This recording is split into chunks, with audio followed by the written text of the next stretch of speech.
এই বাংলাদেশে যেন আর কোনো ফ্যাসিস্ট হাসিনা ফ্যাসিবাদ তৈরি না হয়, তার জন্য অনতিবিলম্বে বন্দি বিনিময় চুক্তির মাধ্যমে শেখ হাসিনাকে দেশে ফিরিয়ে এনে গণহত্যার দায়ে ফাঁসিতে ঝুলিয়ে সর্বোচ্চ শাস্তি নিশ্চিত করতে হবে।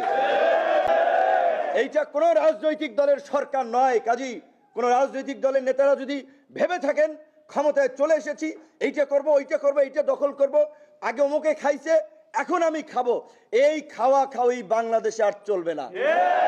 আপনাদেরকে সজাগ থাকতে হবে। পরিবহন সেক্টরে এক পয়সাও কোথাও চাঁদা দিবেন না। চাঁদাবাজদের হাত পা ভেঙে গুড়িয়ে দেবেন আপনারা সবাই। সরকার আমাদেরকে সহযোগিতা করবে।